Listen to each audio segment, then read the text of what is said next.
Hi, I'm Patrick A. Reed, and it's my pleasure to welcome you to the Hip Hop and Comics Cultures Combining panel as part of Afro-Comic-Con's 2020 programming. Before we proceed, I wanted to just give a brief introduction to this topic, offer a little grounding on the subjects we'll be discussing, and define the terms that we're using, because both comic and hip-hop cultures are far greater than their most visible aspects. Hip-hop is made up of graffiti and street art, breaking and b-boying, DJing, emceeing and rapping, production, fashion, an entire world of style and sensibilities, while comic culture encompasses and crosses over with manga, video games, cartoons, science fiction, anime, horror, toys and collectibles, and all manner of other forms, in addition to comic books. And these two cultures have been entwined since hip-hop first began bubbling under in the parks and rec rooms of the South Bronx in the 1970s. Early graffiti writers interpolated Marvel superheroes, colorful cartoon characters, and the underground comic creations of Vaughn Bodie into their murals and subway masterpieces. Early DJs and MCs took on larger-than-life personas and aliases. Flyers for parties utilized all manner of comic iconography, and b-boys and b-girls invented moves based on the poses and actions that they saw in comics and kung fu films. But while these worlds had numerous intersections from the first, they finally achieved full-fledged fusion in 1986, when a young artist named Eric Orr took matters into his own hands. Now, Eric had a pretty solid reputation already by this point. He'd created artwork for Jazzy J's Strong City Records, fashioned logos for some of rap's hottest personalities, and collaborated on pieces in the New York City subway with a gentleman by the name of Keith Haring. But this was ground zero. This is where the parallel, often intersecting cultures of hip-hop and comics were joined in unmistakable fashion. Rappin' Max Robot #1, a small, black and white, self-published comic book that Eric printed up and distributed himself around New York City. This was the first hip-hop comic book, and it laid the groundwork for everything that has come since. Today, the cultures of hip-hop and comics exist in constant communication.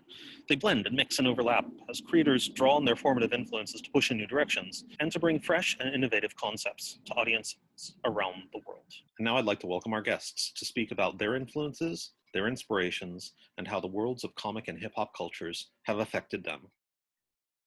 The immediate thing that resonates with me, I can't even think to back when I was like 8 or 9. I mean, they were still showing the reruns of Fat Albert. I remember seeing that. It was just cool, like seeing Black characters there, but also like, I was born in the 80s. So like the Kid and Play cartoon comic was cool.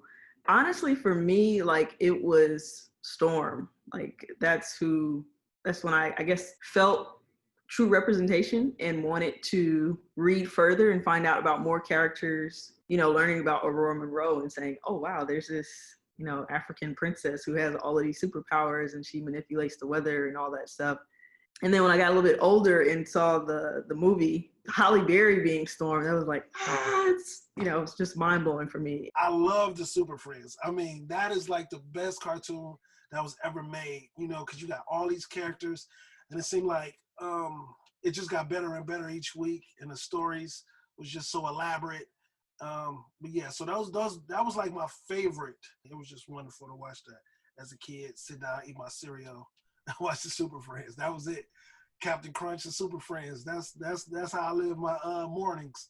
1966 Batman on TV, 1950 Superman on TV, 1973 Shazam. Those things were all at the same time. Me being a kid growing up in the 70s, of course, the 60s Batman and the 50s Superman, they are reruns, but for me, they're like the first time. Literally, it's coming from all angles. It's Super Friends, Shazam, Superman, 1966 Batman, Star Trek, Mego, Godzilla movies, Frankenstein, Dracula, werewolf, monster movies. This is all happening at the same time, and this is pre-1977. You know what happens after 1977. Of course, comic books come into the thing because my parents were very big on education, very big on early reading. So if I'm interested in all this, they're also bringing home comic books that are based on the things that I'm interested in. Amazing Spider-Man. I mean, that's like Peter Parker. He's juggling. He's always going through situations and trying to put pieces together that don't necessarily fit, which kind of, I felt like that was my life growing up as a kid. You know what I'm saying? It was between him and maybe like the Incredible Hulk. You know what I'm saying? And the Incredible Hulk, because he was just a guy, just really just trying to mind his business.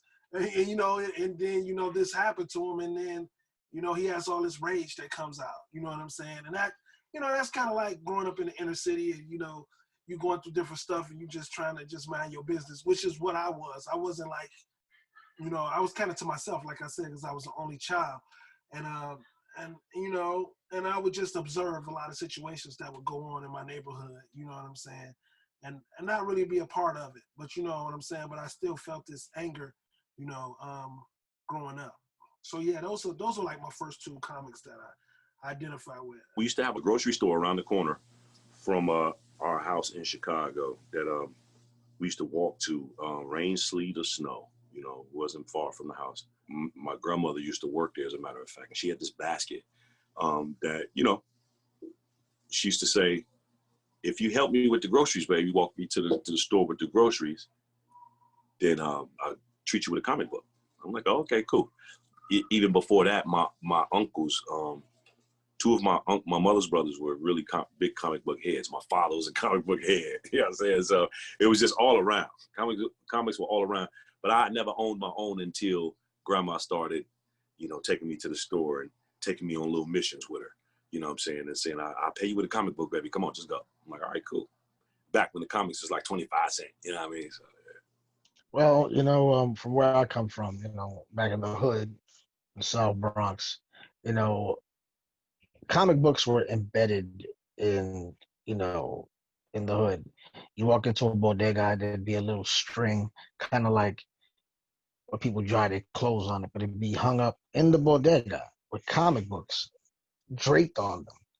You know, so it was part of the culture. You go in the bodega, you get your breakfast sandwich, you buy a comic book for 15 cents or 25 cents, depending on what era you're talking about. Believe it or not, my first comic was Archie. You know what I'm saying? Because I wasn't really exposed, really, you know, coming from the hood and all, and I was the only child. And the first comic I saw was in the grocery store, and it was Archie. You know what I'm saying? Which is like the corniest kind of other comics that I didn't get into all the other stuff till I went to school, and I saw some of my friends that had different comics, and that's when I was like, oh, okay, it gets better. You know what I'm saying? So that was really my first experience. I didn't really identify with it. It was just interesting to have something interesting to read while I was, you know, standing in line with my mom's, you know, while she was grocery shopping, you know, because it was like right there. It was the only comic that was like right there that you could just put your hands on. So that was the first one. In the hood, man, everybody kind of gravitates towards the little crowd of people. You know, the cool guys dressed probably a little nicer than us. They hung out with the nicer people and they went to the nicer places and had better clothes. And we didn't have that. But you know what? You know, Marvel Comics always had a way of making those guys the superheroes. So, you know, it's no secret that's a source of empowerment. But then again, so was hip hop. I grab a mic and I'm not just a regular dude anymore. Now I got this power over the crowd. Or I get down on in the cipher and I start b-boying. You know, I start rocking on the floor. Now I'm not just that geeky dude from science class. You know, now I'm you know, I'm not Peter Parker anymore. I'm Spider-Man. Now I got these powers.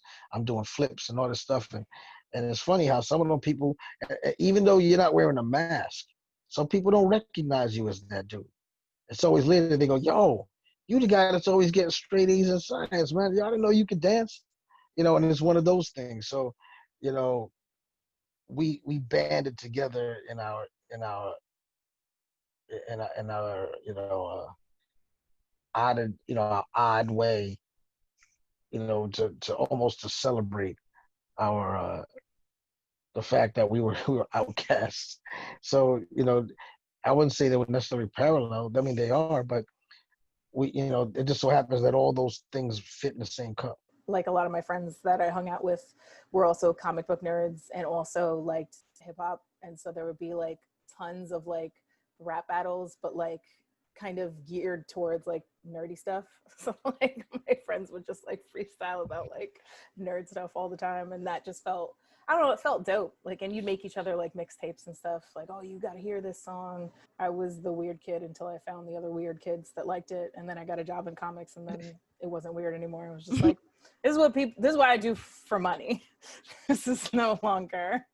Comics were like a weird thing for me because I found them when I was like a little bit younger. Like my first comic was, they had the trades of the Books of Magic ongoing series in the kids section of my library. So I like snuck those Totally in. makes sense. Yeah, I snuck those in whenever my mom would get me books from the library because she refused to buy me comics because I read them too fast.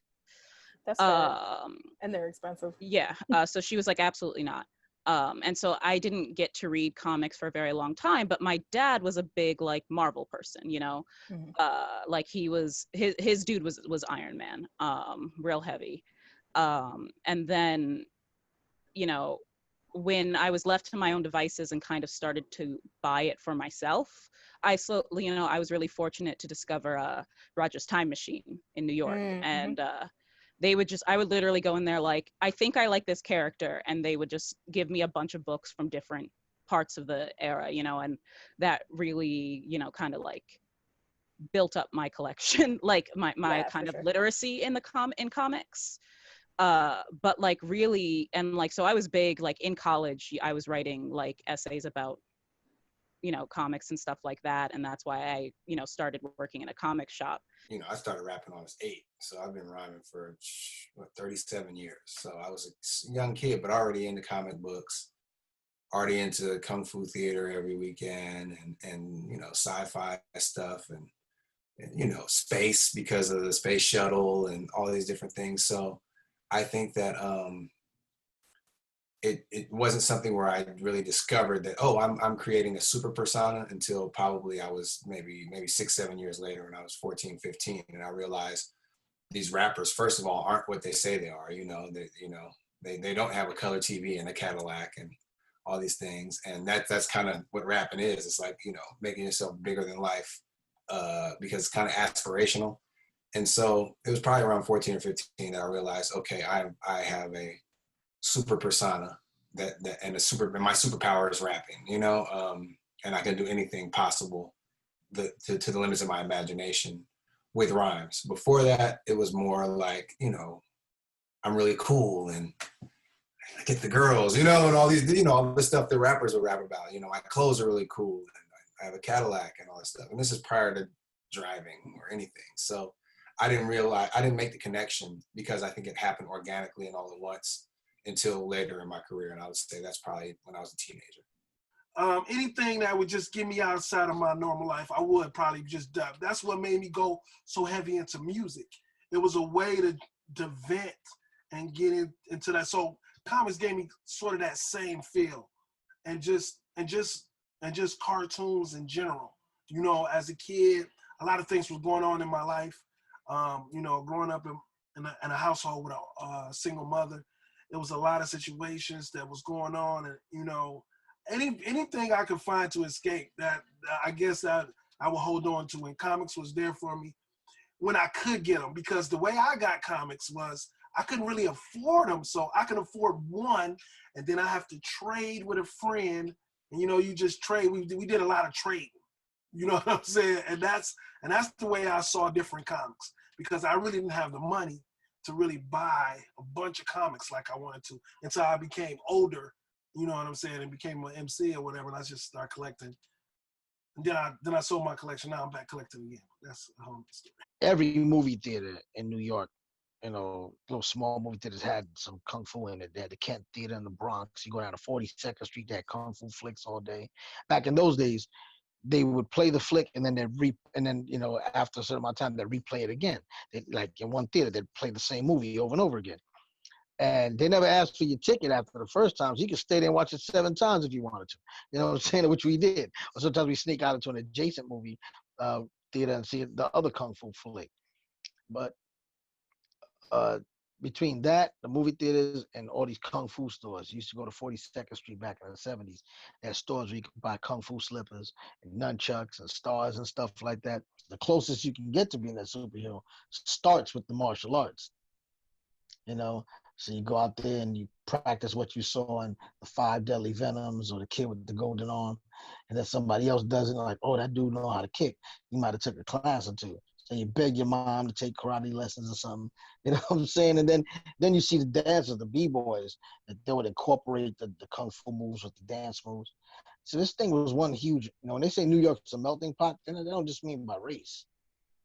It was a melting pot of cultures, the martial arts culture, the dance culture, the music culture, the art culture, and it all just really coalesced, into one big entity that is like we're now trying to dissect and figure out where the individual pieces come. I mean, for me, just a lot of just kung fu every Saturday. There was cats, man. There was dudes that came dressed up like the kung fu dudes, man. Like whole squads of people that came there. With, it was almost like a Comic-Con. It's funny when I think about it. I never thought of it like that. But we go to the movie theaters, and I'm waiting to get a ticket with my uncle and stuff, and then I see like these 3 or 4 dudes dressed up with the kung fu outfits. They're not Asian, you know what I'm saying? But they're dressed up with the frog buttons, they call them. They go across the thing. They got the slippers on. They got the little Chinese hats. I'm like, yo, are you guys performing in a play later or something like that? But that's their thing, They dressed like that. That was their squad. Their squad came prepared to watch the movie as a unit, all dressed up. And afterwards, they probably went and reenacted it in some park somewhere around the block. All of that just gave me like inspiration to just do stuff and just to be a better person. You know what I'm saying? I know that sounds kind of corny, but that's what it gave me, like an inspiration kind of, to just kind of focus on my craft and just kind of get away from the drama that I was dealing with in my everyday life. And I mean, really, X-Men, X-Men, I think really resonated just because, I am Black. You know what I'm saying? So being a mutant is kind of, it's kind of how we're treated a little bit, and this is not to turn anything political, but I think that it resonated to an extent. 1982, there's a graphic novel introduced called God Loves, Man Kills. And after that, it was a wrap. If you didn't tell stories that were as involved and as powerful as God Loves, Man Kills, I'll never forget, it started out and there were 2 Black kids and they were running from somebody. And the Black kids get killed. And children my age. And I think they're killed because, whoever killed them is racist. You discover those children were killed because they were mutants. And at once that hit me. And I was like, whoa. But really, I think the whole concept, I think it comes from a kung fu movie of just you're beaten and defeated, and you go find some master, and you come back, you train with this master, and you train with this master, and then you come out bigger and stronger. I think that's kind of how we were treating each other. Like like Dale is this wizened master, and then we have our elders, the Canes, the Rakims, the G-Raps and stuff, and we would go study under them, and then we'd come out with our own style, and I'll say kung fu movies, Greek mythology, comic books, and for me, G.I. Joe, the cartoon. Oh, and Godzilla, really television and comic books, and then Star Blazers, Captain Harlock, a lot of, I guess they'd call it anime nowadays, but we called it Japanese cartoons. Sinbad, Aladdin, all that stuff. Jason and the Argonauts, all those like I guess it was probably 60s movies that with the stop animation, bad guys, all that kind of stuff. So between books, comics, and Channel 26, which was the Kung Fu movies, Channel 36 had the Japanese anime, so Star Blazers and Captain Harlock. And TV 20, I think, was who had, and 44 had the cartoons and the Creature from the Black Lagoon, all those sort of old horror movies. The Hulk TV show starts. So I have Hulk comics. The 1970s Spider-Man TV show starts. Electric Company Spider-Man. You're getting an influx all at one time. It's like literally programming a baby with all this stuff. It was never one thing. Then you had 1967 Spider-Man cartoon as well going on. Then you had the 66 Hulk, Submariner, Thor, Captain America, Iron Man cartoons coming on. I'm telling you, all of this is happening at once. I'm going through all of this stuff. So it's like, you know, it's overload. It was geek overload. And that was pretty much it. I always loved Green Lantern. I was like, that's most kids are like, I want to be Superman or Spider-Man. I was like, nah. That looks like me. That looks like because Green Lantern, to me, he wasn't like the more popular character. He looked like he was one of the crew who had the different job. It's hard to wrap it up in one quick statement, but I always thought like, that's me. When it comes to music, I want to be like that dude right there. When we were exposed to the Black characters, they were always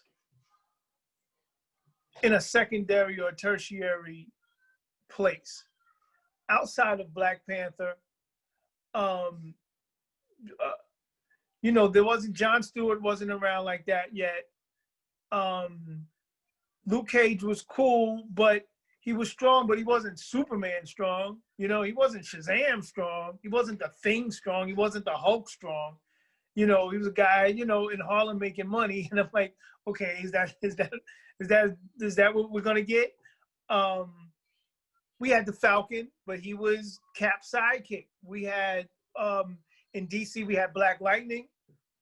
He would show up here and there, but nothing really solid. You know, Batman threw him in the Outsiders, and that was kind of cool.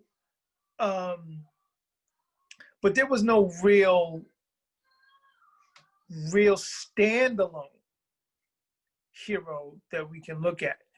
Homegirl from Josie and the Pussycats, okay, she was in the back with the tambourine. She didn't even play the drums. She had the tambourine. Like, come on, like, give me something solid. You know what I'm saying? Rickety Rocket, you know, a jalopy car, you know, that stuttered. You know what I'm saying? It's like, all right, we got Rickety Rocket, I guess. The deeper backgrounds kind of started to happen as we grew with the characters. But as a 5-year-old, you just saw Superman. You just saw Zorro. You just saw Tarzan. You just saw Buck Rogers, Flash Gordon, Batman, the Hulk. You know, you just saw these people for what they did. The fact that there are these stories and there are individuals like Galactus and the Watchers and all these sort of extra dimensional beings, and there are these wars going on all over everywhere. It opens your universe up so big, even if you don't believe in any of it. You know, even though you know it's make-believe. And then you have Superman.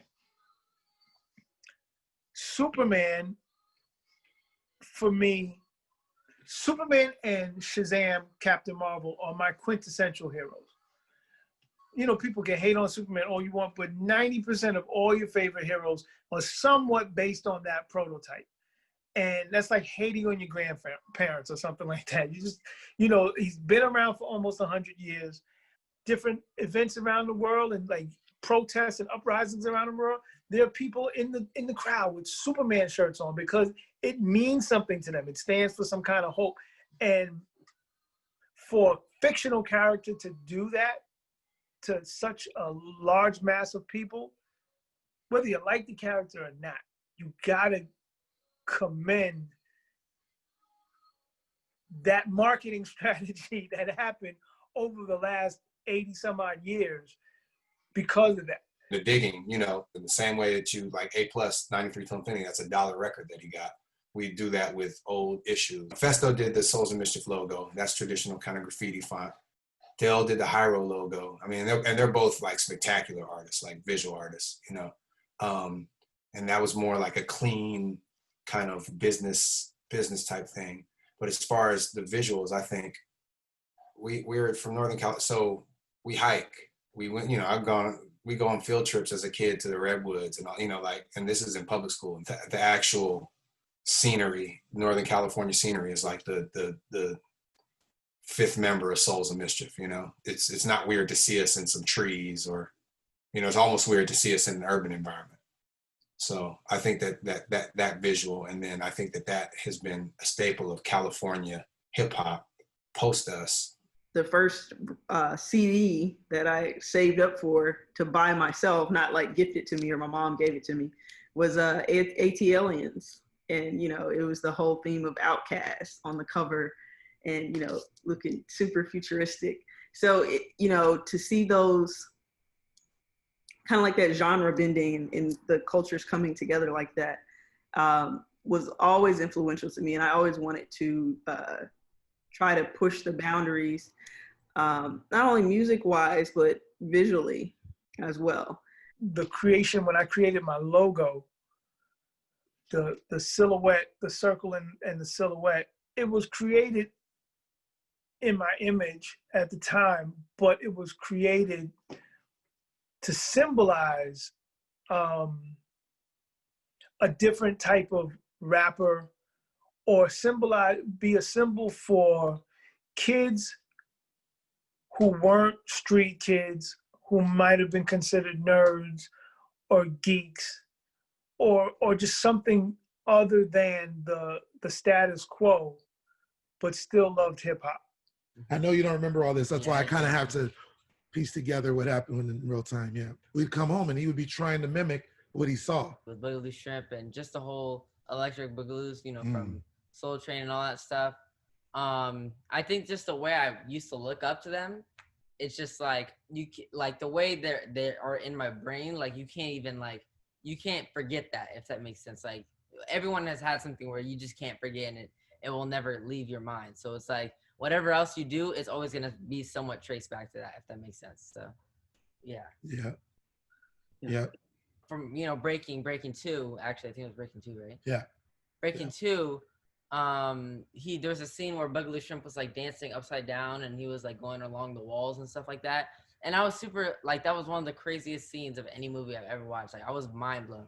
And then like years later, Blackish is doing a commercial for, I forgot what it was for. The Oscars. For the Oscars or something.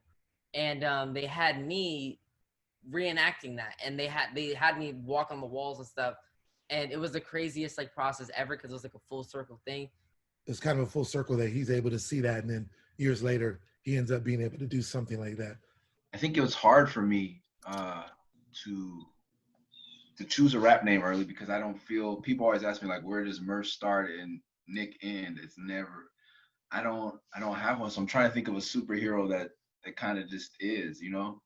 I just team up with different people. I just always been a weirdo. Like I've always been an outcast. Maybe that's it, like getting with a team of people. For me early on, it was 3MG, my group 3 Melancholy Gypsies with Scarab and Eli. I guess like Fantastic Four, we just are who we are. There's no hiding it. I would say that Dell would be Professor X, right? I think A+ would be like Scott Summers, you know, like sort of next in line. He just was an older mentality, like, hey, we're gonna go start recording in the studio, and hey, this guy has a deal for us. Let's take the bus over here and see what's going on. You know, not that we could read the contract or anything, but it was based on our differences in powers. You know, as a Casual be more like a Colossus or something like that. You know, Festo's like Beast. Or, you know what I mean? Like everybody has their different ability.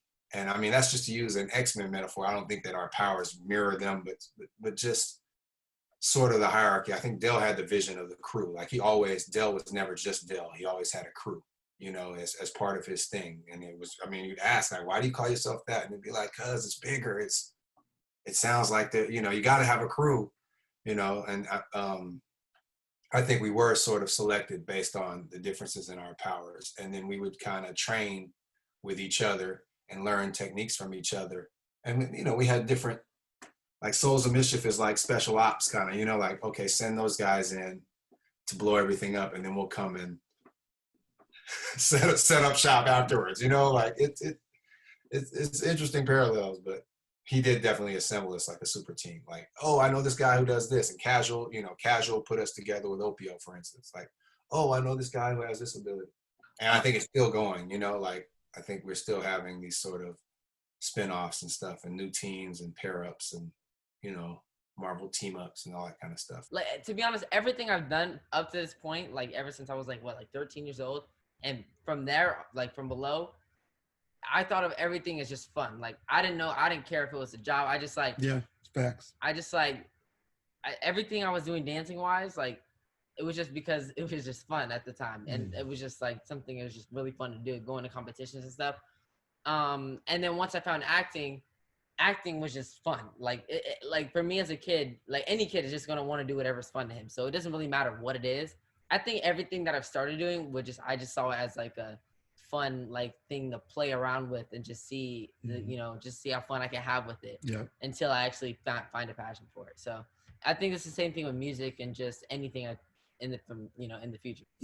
It was like I'm surrounded by people going, he should do this, he should do that, no, he should do this. But they don't know every day he wants to do 1,000 things. So how do you go, I think you're good, you should do, no. Our job was, if you want to do that and you want to do this, you want to do that, you want to do everything. You take your time to find what you want. And it just happened to be that sometimes we go to a dance event or we go to a basketball event, or he'd run into Big Daddy Kane and Big Daddy Kane brings him on stage and he raps on stage for the first time. No one knew these things were going to happen at 4 years old. I was like happy, envious, because Big Daddy Kane never brought me on stage, you know. I remember he came home one day and he played a bunch of like clips that I guess he went on tour or something. Oh, yeah. And he came home and he played a bunch of clips of him like rapping and there's people dancing. And then I feel like that was when I like, cause I mean, I knew my dad was a rapper, but like, I just didn't like really get it, if that makes sense, like with the hip hop culture and all that stuff. I can remember the point where my pops was laughing at a cartoon, a commercial that was a cartoon from Star Kiss Tuna, saying to himself, "Yeah, I'm gonna start calling you Tuna. That's your nickname from now on." I remember him saying that, sitting in his chair watching TV. He called me that in front of one of my friends, and next thing you know, the whole neighborhood knew me as that. So when hip hop hit, and it was like a thing to, you know, find your little nickname or your superhero name, if you will. I just embraced my childhood nickname. You know what I mean? Because I thought it was cool. It was one other dude in our neighborhood when I lived in a place called South Commons in Chicago. He lived in the projects right outside of our neighborhood called Prairie Courts, and his name was Tuna. I went to school with him. He was cool. I don't know why his mom and them called him Tuna though, but we was the only two Tunas that I knew forever, right? We were banging on the walls and rhyming. We sounded kind of bluesy in the way that we were doing it, and somebody called me Bobby Blue Black as kind of a slant on Bobby Blue Bland. Some people grabbed onto the Bobby and people were calling me Bobby and teasing me, calling me Bobby, and other people were calling me Blue Black, kind of teasing me. And so I never thought of it, never did anything with it. It wasn't anything that stuck beyond drunken nights, you know, at college, you know, rhyming and stuff like that. Never left that room, basically. But then in 1991, I got together with a childhood friend named Gingy Brown, and he and I were in Green Street recording studios, kind of learning production and stuff like that. He was an assistant engineer at Green Street, and he was working with Jamie Staub, and he was there for Reminisce and all of the Pete Rock, Mecca and the Soul Brothers recordings. He assistant engineered on all of those things. So after everybody left, he would call me up and he'd be like, "Yo, you got to come down to the studio and hear this stuff." So I would go down there and we would hang out, and then he'd be like, "Yo, I want you to hear this beat that I did." And so he would play me a beat and I'd start writing to it, and I wrote to it. He was like, "Yeah, we should do something. We should do something." And I was like, "All right, so what are we going to call ourselves?" And then Blue, Black, and Brown was the name that we came up with, just playing off the colors, not necessarily trying to be, you know, I guess revolutionary or whatever it is, but it did have that whole authentically Black feeling to it. Blue, Black, and Brown. It was kind of diasporic, and we liked it. And so we started calling ourselves Blue, Black, and Brown. We started going to different poetry events and rhyming on stage a cappella. And then Blue, Black, and Brown became the thing. Well, when Blue, Black, and Brown as a production entity kind of ran its course and everybody heard our demo tapes and all that kind of stuff, then Blue Black kind of stayed with me. And then I became Blue Black of the Unspoken Herd. My first crew was the Justice League. My second crew that inspired was the Juice Crew. So the element of that, knowing that I got friends that I'm calling friends before music, that we can collectively come together and everyone play their part with no ego amongst each other, I was all on board. I was like, all right, no worries. You don't have to make me look like I'm the most victorious guy. You can make me look like the side hero. So that's why we had no problem with putting the art as our first group image out there. You know, people knew what we were doing. We didn't need to be in the front. We knew we played our part. We played our part well, and that's how it connected with the hip hop and the comics.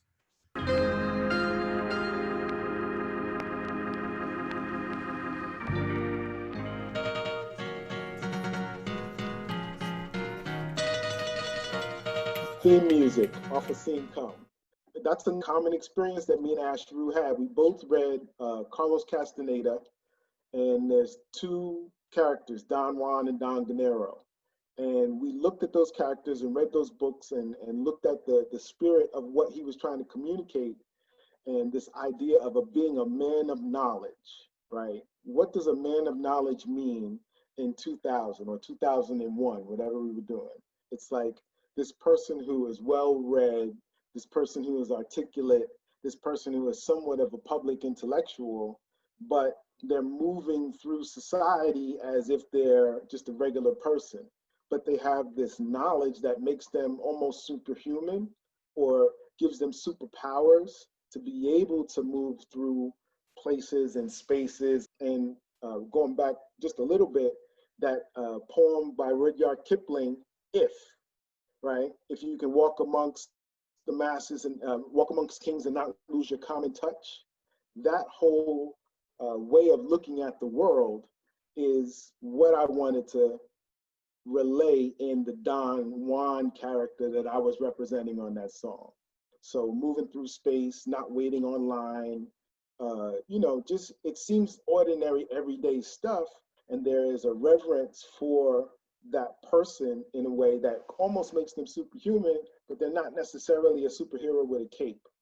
And we are trying to make that everyday hero, that uncommon, that unusual fellow, more of a superhero because of the way that they move through the world.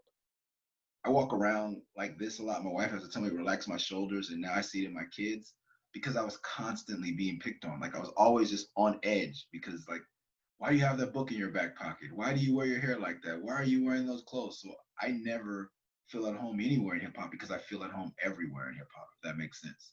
I guess, yeah, Comic-Con in the nerd space is where I feel at home. So we'd go to the record shop, find some stuff, then we'd go to the boys' house, show them some of the stuff. They would trade records and whatever, then we'd go here, then we go back to the crib, and then, you know, you build that. You know, and then when people came over, you would play stuff. You know what I'm saying? You would sit around. You know, you would play the video game or, you know, read a book, whatever you was doing. So that's how it is. It all stemmed from that. You know what I'm saying? And other big place that we used to go and have community was like the arcade, which is like, you know what I'm saying? We love the arcade. So we used to go to the arcade. Everything was attached. Everything was, you know, it bled into each other. So the world of the arcade in Boston, the big arcades were Teddy Bear Arcade and then Penny/Family Arcade. One was in Chinatown, Downtown Crossing. The other one was entering the almost Downtown Crossing, the theater district. So, and Chinatown wasn't too far away. So they were both in walking distance. But one was more popular, Teddy Bear Arcade, because it was like a neutral site. So if you had gangs all over the place, you couldn't do anything at Teddy Bear Arcade because we want that place to be open, you know? Starting in like 1981 into 82, Boston goes video game crazy. Boston Funk, a lot of it was about video games. We had Triggerfinger and the Space Cadets, Defended Video Freak. Pac Jam was called Pac-Man originally by Johnson Crew.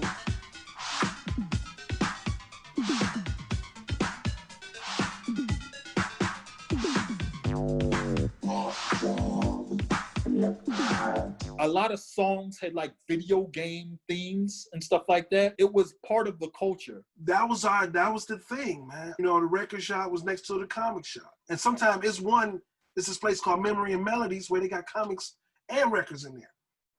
So we would go and we would spend hours just digging and looking and just chilling and all of that, and then come back and then make music after that.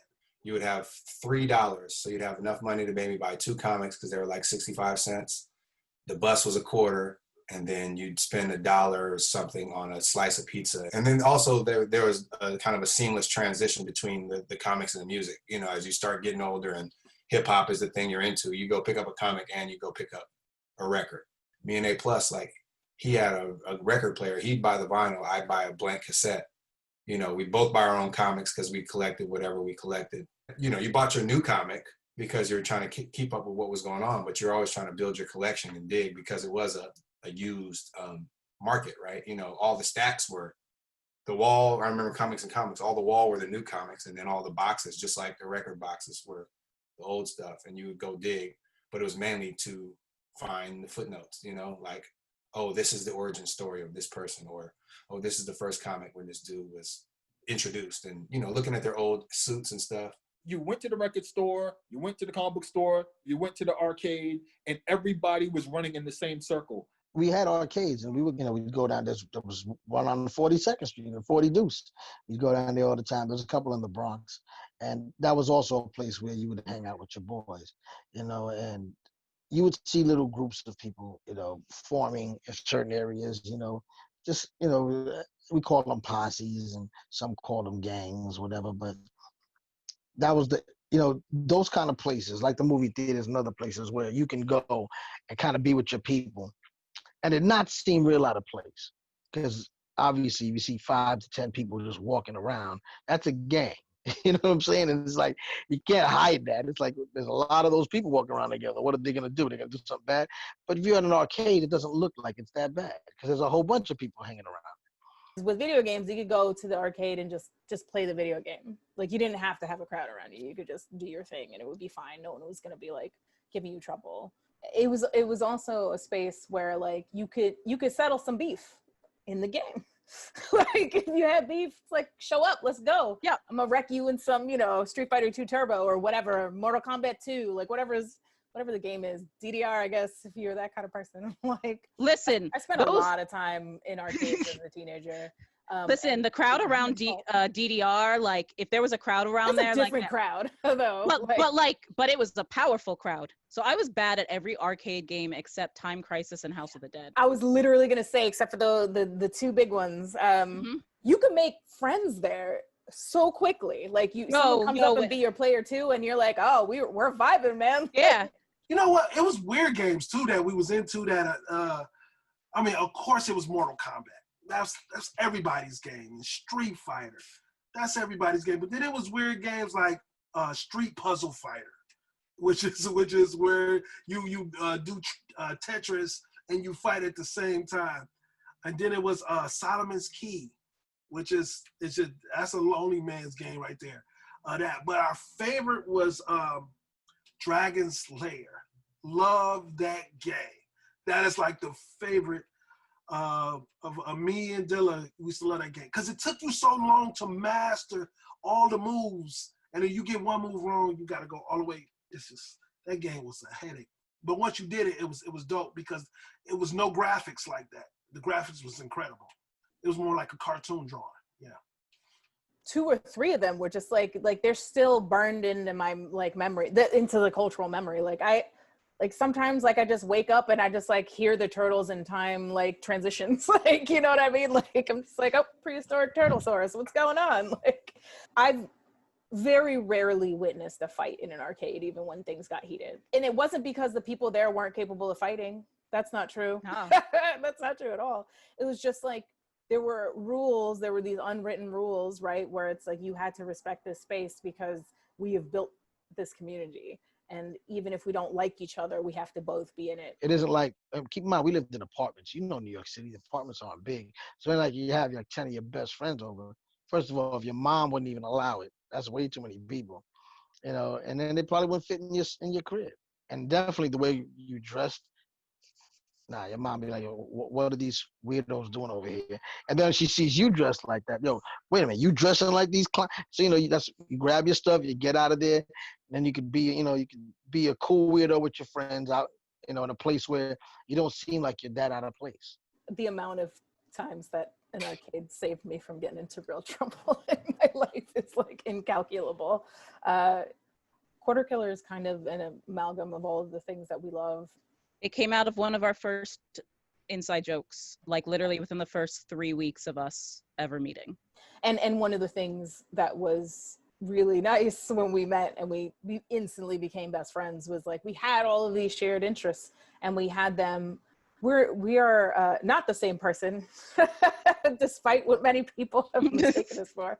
But we do, you know, we share these interests, but we come at them from kind of slightly different angles. And so to uptown and downtown, literally. Uptown, downtown. I'm, you know, Lower East Side, baby. I grew up in Alphabet City. We were meeting in the middle, and to be able to talk about all of the things we loved and why we loved them and why they shaped us the way that they did. We're also just two very creative people, and so we immediately just started coming up with like story stuff. And it's like, if we want to write a love letter to New York, and if we want to talk about community, if we want to talk about, you know, gentrification and the breaking of community, if we want to talk about all the ways that we have to be there for each other, then we have to include these things, right? Because they were a part of what made us who we are. It is a comic that is built by the arcade and the comic shop, and the ways that those two are the same for us. Long before we wrote this stuff down, it was like freestyling. We would riff off of each other about the story in general and about the relationships that these people had with each other and like all the backstory stuff and all that kind of stuff. We just sit around and just be like, oh, like, blah, blah, blah, what about this? And then the other one would be like, oh, but like, if we did it this way, like we could get this out of it and like stuff like that. When I think about hip hop, right? And I think about like the comic book whole like aesthetic, there was the secret identity and your public identity. If you were a DJ, you were a superhero, and your public identity is known. This is your name, but this is your other name. You know, like Wonder Man. Everybody knows his name is Simon. You know, we know Tony Stark is Iron Man, you know? But then if you're a graph writer, you're like Spider-Man, where your identity is secret. Or you're like Daredevil, where your identity is secret. You do that thing, nobody knows who you really are. You see the name up on the wall, you see the name in the train, you see the name in the yard, and you're like, you see it thrown up, and you're like, oh, I know that person, they're famous because I know their work, but I don't know who they are. They could be standing right next to you, you know? And it's like, it was always that thing where it's just like, you had to go and work on your craft and hone your craft, and you had this talent, and you went out into the public and you did it, then you disappeared. So in comic books, you have your first appearance. Redman's first appearance is on EPMD's Business as Usual, you know? Nas's first appearance is on Live at the Barbecue on Breaking Atoms, you know? Everybody talks about, this is when Wolverine first appeared. And I'm thinking about like, remember the first time I heard Core Mega, he was MC Core and he appeared on a Hot Day album, you know? You saw characters together that you may not have read because you don't read their book, and then you see them. Or then somebody would show up in another book, and all of a sudden you're like, I want to know more about that character. That's how I discovered who Tribe Called Quest was. It wasn't even through Daylight. It was through the Jungle Brothers on what's the name of that song? The promo. When I heard the promo, I was like, who was that dude with that raspy voice? Q-Tip from a Tribe Called Quest on the Jungle Brothers album. Oh, yes, I was like, okay, so let's find out who this guy is. You know what I mean? It's one of those things, man, where it's so many dudes, you know, for real, that's like that, for sure. It's kind of like the K-hole that we went through with kids when we went through samples. And we're like, all right, that person. Then you pick up the album, just like with jazz records, and you're like, all right, now I need to hear every record that everybody who appeared on this record did. And it was that same thing with comic books. We were record collectors. And, you know, while we was looking at records, we was buying comic books. So you got comic books and you collect the records and you searching. Now you researching because you got that bug, you got that itch, and you just want to see what's new and see what's out there and see, you know what I'm saying? And it's making you creative, and it start driving it. there were so many different aspects, like Kirby dots and all these things I was seeing on album covers, and I would see in like graffiti styles and stuff like that, and I would pick up on it. So like later when I see somebody's like outfits or clothing or their drawings or their depictions, I know exactly where they're drawing from, you know, Stiltman's uniform, you know, and I'm just like, yo, like, I see it. And it's funny because you're in the record store or you're reading the magazine or you're looking at these pictures and you're like, does everybody catch the same thing? Or you try to catch eyes with somebody and like, yo, I know where that's from. It was like speaking directly to you, but it's funny because it's to a wider audience that has no idea the reference point.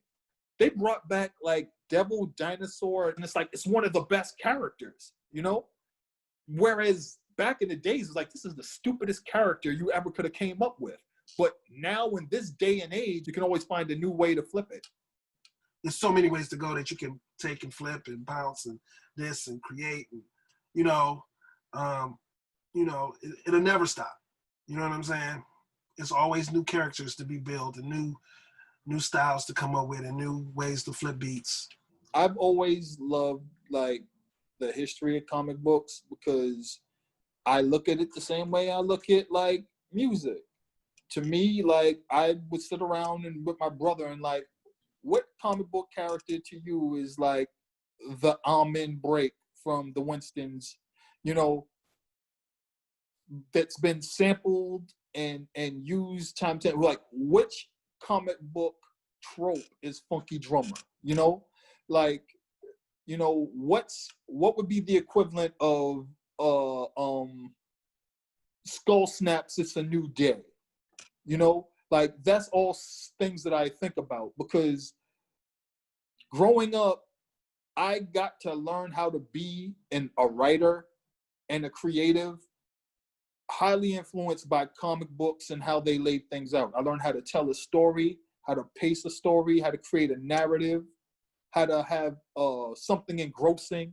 I learned a lot of those things from like the medium of comic books and video games. I miss being able to do all this stuff in person. I miss being able to go and listen to music with other people in person and just get hyped. Just go, yo, let me show you this. Yeah, like oh, yo, that. I got this thing. Like, isn't this like dope or whatever? And just to feel that energy. When I'm at Comic-Con, if we ever get the pleasure of being jam-packed into a room, shoulder to butthole again, which I will never complain about another line. I will never complain about anything. Just let me stand in line again. Every Saturday on Instagram, I do this thing called Saturday Morning Tunes, where I lace classic cartoon themes with hip hop, with classic hip hop. People are used to normal routines, and when you snatch it away, some people do not know how to cope. So as a coping mechanism, maybe even for myself subconsciously, I decided to do these Saturday Morning Tunes because it's the symbolism of that is, if we were 10 and we were watching Saturday morning cartoons, we wouldn't be thinking about as much the pandemic or Trump or not Trump or this or that or the third. We would get up at 7:30, 8 o'clock in the morning and rock out until 12:30, 1 o'clock in the afternoon. Maybe go outside after that, maybe watch Kung Fu flicks after that. But, you know, things weren't as heavy. So if I can do a show every week to just bring you back to that point in time where things aren't as heavy as they are right now, and if I could do that for 2 or 3 hours, I want to constantly be there as a totem, as a constant.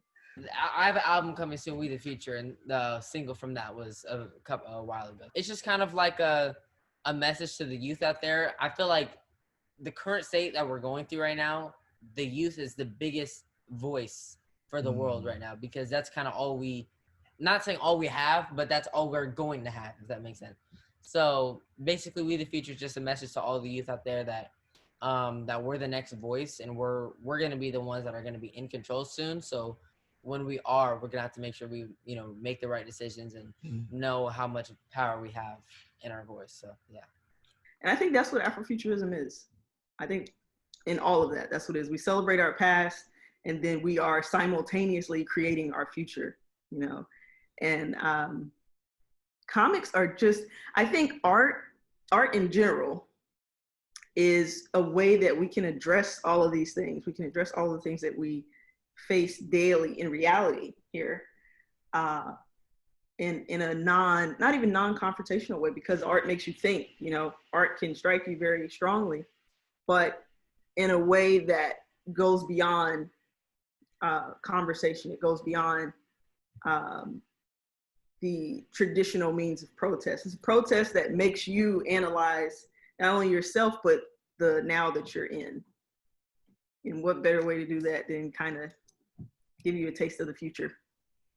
If we don't pass it on and we don't give the reins to somebody else to actually run with the baton, then hip hop doesn't go anywhere and it stays exactly where it's been. I hope that the stories and the concepts and the feelings that are generated by having your own hero touch down in a spaceship in your city, seeing it on the screen, all these things just inspire another generation of dreamers and people who are going to use their imagination, hopefully, to make this world better. Because I really feel like that's really the end result of comics, is that they center around heroes and they center around people who are improving Earth rather than taking away from it. And that seems like the perfect note to close out the conversation this time around. So to all of you watching at home, thanks for tuning into Afro Comic Con's virtual 2020 events. If you enjoy what you're seeing, please consider clicking the donation link below and making a contribution to the Afro Comic Con Moonshot Junior program. It's a 12-month program that teaches tech skills, innovation, product development, and entrepreneurship to young girls of color. Any amount will help. And please stay tuned for more Afro Comic Con programming. I'm Patrick A. Reed. This has been Hip Hop and Comics, Cultures Combining. Thank you for watching.